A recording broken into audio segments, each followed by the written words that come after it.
Folks, I ended up talking to Adi, and he works at the port, so we were having a good little talk, and I just walked up the road with him and we were talking. So as I was saying, I don't know whether to stay in Espargo or Santa Maria. It's 2 weeks I'm going to be staying there. I could stay in Sal in 1 week in Espargo and 1 week in Santa Maria, but you just feel like you can't really settle then. It just feels like I'm having to, stay for a few days, pack up my cases, move again. And I kind of just like to stay in, base myself in one place and then travel from there. So, we shall see. We shall see. I'm just on my lunch break, I just come out. I swear, I'm here, yeah. And I feel like being here, I see more people that I know when I go out of here than when I am in London. Don't really see anyone I know too tough when I'm walking down the road in London. I come here, I see Mauricio, I see Ade, I see people, see the taxi driver, Teak, I see, sometimes I see the people from the hospital that help. So it's just funny. I'm here, I'm a tourist on holiday. I was saying to Ade, I don't want to stay in with all the tourists in Santa Maria. It might be just a bit much, why I stay in apartment and not hotel, because it's just a bit overwhelming, but yeah, I'll show you around. Yeah, just the local area, it's quiet. I'm walking this way back to the town centre, and behind me up there, I walked up there the other day. Walk up there, it's quite a long road actually. I thought it ended, but it's quite long. It just follows the coastline round, and then you sort of get to the outskirts of the town centre. I think it is maybe the road to Baishwash. No, it's not Baishwash. It's not the road to Baishwash. It might be to Montegorda eventually. We'll see. We shall see. I'm just walking along here, along the port. Stuff. It's quiet today, Friday afternoon. I'm trying to show you more because one commenter said you want to see more of, they wanted to see more of the area. So there you go. But at the same time, I don't want it to be impersonal, because I don't really like just walking and looking through the camera. I kind of prefer when you just see me, get to know me. You see my facial expressions, I speak to you, get to know me. It's more personal. So I think I'm going to stick with this sort of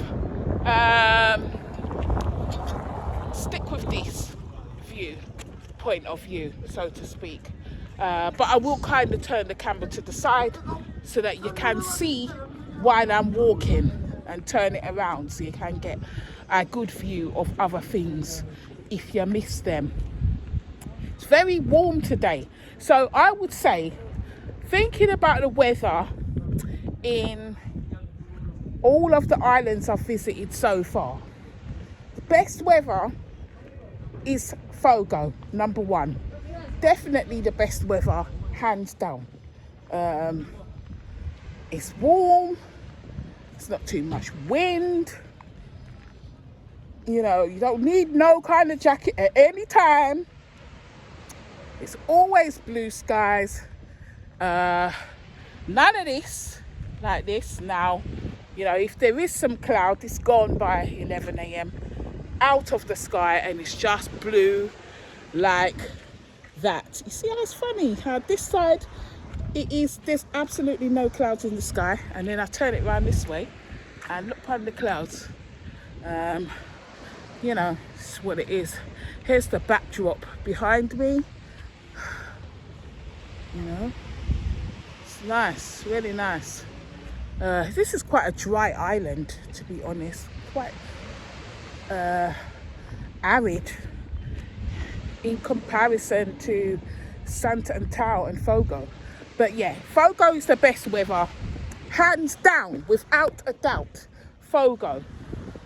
Then number 2 is Santa and Tao. I say Santa and Tao being number 2 because sometimes in the evening it can be a bit windy.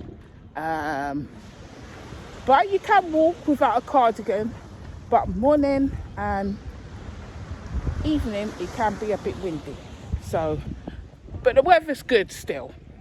I won't complain about it. So number 2, that's number 2. Number 3 in weather is here, São Nicolau. This is the 3rd best place for weather, bearing in mind all the places that I've visited. Yeah. Then number 4 would have to be Boa Vista.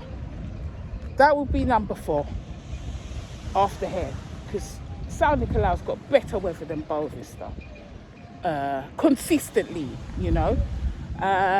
Then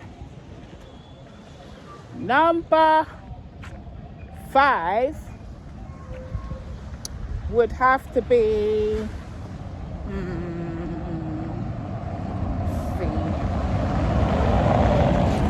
Mayo, South Zen. I would say Santa Lucia. Even though it's windy, Santa Lucia is hot. So, but it's just very windy. On the part of the island that I went to, windy. So, yeah. Then 6 is Mayo. Mayo is warm, but it's too windy for me. But it's warm, but it can feel chilly at times. I remember a few nights I was cold. I wanted a duvet. So 6 is Mayo. 7 is South Vicente. South Vicente can be warm, very warm, but it's too windy. And the wind can be relentless. You know, there were times when I thought I was wondering whether it was hurricane season. So, yeah, 7 is, am I on 7? 7 is South Vicente. 8 is, what's that 8? I can't remember. Then this next is Brava. Brava's weather is not good, not really. It can be warm and sunny, but it's so windy. It is so windy. I would say that was probably 9. I got miscounted. And then I haven't been to Sal yet, so we'll see what Sal is like. If Sal is good weather, it always looks sunny in the pictures. Although I've seen some photos where it was very cloudy, so we'll have to see. Back at the town centre now. You know, when I've got unexpected sidetracks, here we go, just to show you. I'm gonna walk round along the beach and then back up, back to the apartment. And right here is the port where I'll be leaving on Monday, Segunda.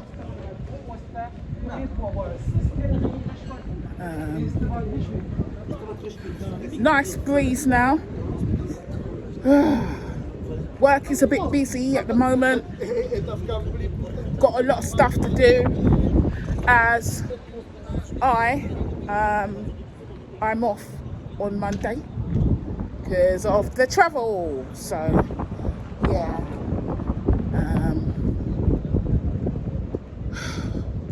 Yesterday went to the hospital and I had to wait 2 hours yesterday. Not so efficient yesterday. There's quite a lot of people about. So it wasn't, it wasn't as good as I'd hoped it to be efficient. But I got seen anyway, But pleased to report that my arm is healing well. So that's good. I've got to go back on Saturday for them to change the dressing again. But hopefully I can go back on Sunday because I want to see the mountain areas and I don't want to waste hours at the health centre when I could be up at the mountain area exploring. So I think I'll just go on Sunday and I will leave on Monday, and hopefully they dress it so that, because it's still covered, it's not open yet, and they're still putting things inside the wound to like dry it out. So I'm just hoping that they can not put stuff inside the wound next time, and I can just have it sort of open, because I don't really want to have to be going to the health centre on Sat. I forgot to tell you, flight is booked. I'll be going back to the UK in 16 days. Oh my gosh, 2 weeks, 2 days, and I'll be in the UK, back in the grind. I'm looking forward to fast broadband speed and seeing my daughter. I am really looking forward to that. But what I'm not looking forward to is the cold weather, and I'm not looking forward to just the noise. Because even things like just the aircraft noise, emergency services noise, you've got the aircraft, the helicopters constantly going over. The aircraft every other minute, I'm underneath three airlines, their routes. So it's just a bit much. And then the constant traffic. So you're just getting used to that level of noise again, the pollution, breathing in the thick fumes again. It's the clouds, the grey skies. Not looking forward to any of that. Coldness, having to wrap up. I said to my daughter yesterday, it looks 17 degrees Celsius yesterday. Are you that? Yeah. Her and her partner said, yeah, 17 degrees. I don't think so. It feels like 3 degrees and there might be sun, but you can't dry your clothes outside. I was like, oh gosh. So it's not completely warmed up yet, but the days are getting longer anyway, because when I go back, the clocks will have gone forward. So on Sunday, the clocks are going forward in the UK by 1 hour, which means Cape Verde will be 2 hours behind UK. So I've got to make sure that I adjust myself to be on time for work.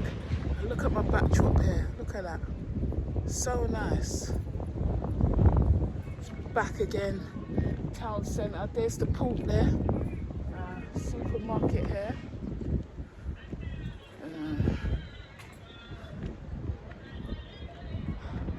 This is the town centre. They got another Unitel box there. Yeah. The Unitel box that was in Maya that I was walking to go to that time. Tried 4 times. Here it's never open either. I don't even know why they have these boxes here. Pop-up box. No one's ever in them. But yeah, just came for a little walk out and about. There's a memorial here. Let's go and see what it's about. Let me show you. Look.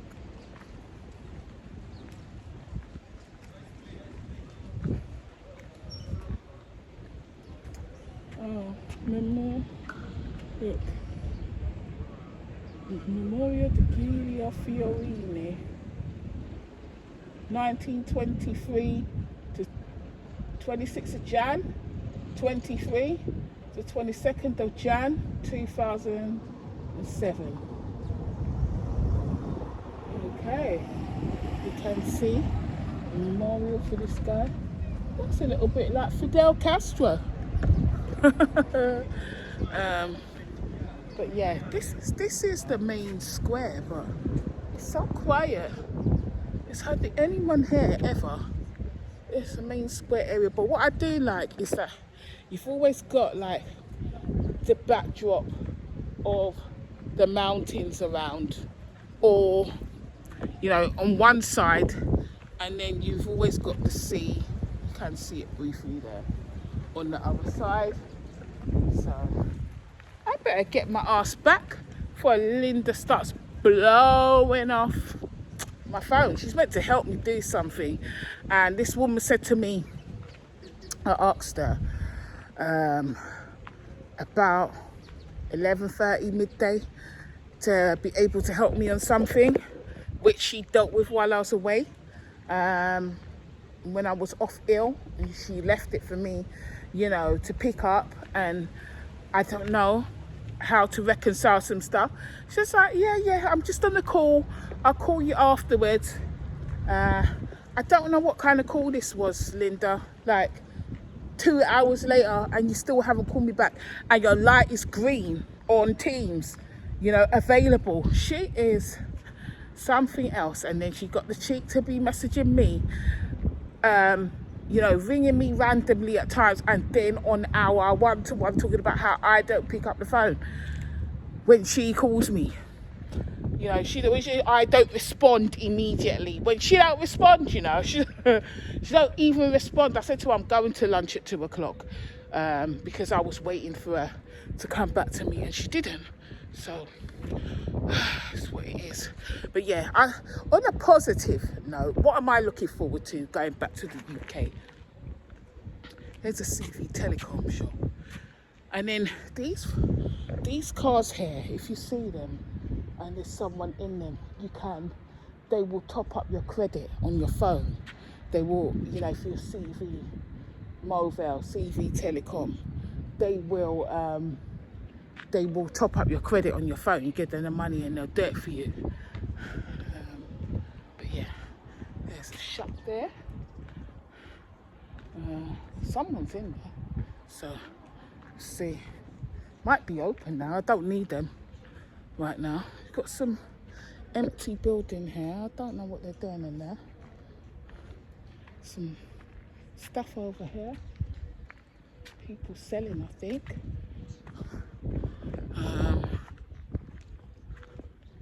But yeah, this is sort of like the main boulevard. Let's call it the boulevard. Look at that. Look at that backdrop there. So nice. I'm gonna miss all of this.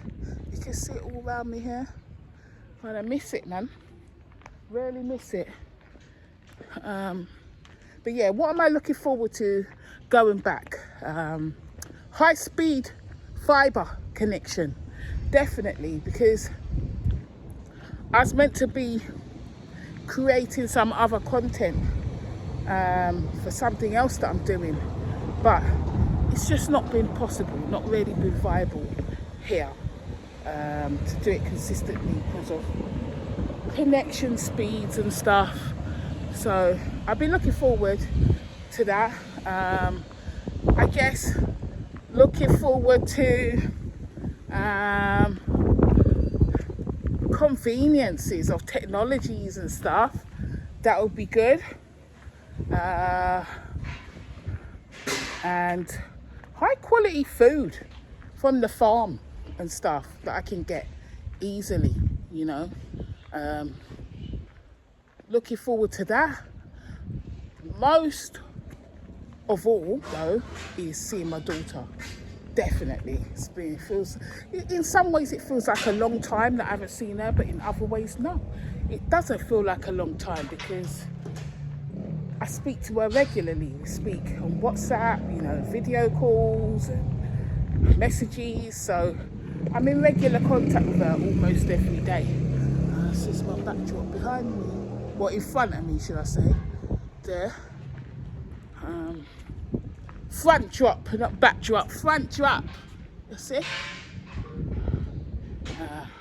Just going back to the apartment now. Addy said, me and Addy, we always have jokes. He says, I don't speak English. You don't speak Creole. I cannot help you. It's just so funny. You know, yeah, he always does help me. You know, he's always speaking to me, even though he gets frustrated and says, you don't speak Creole. I don't speak English.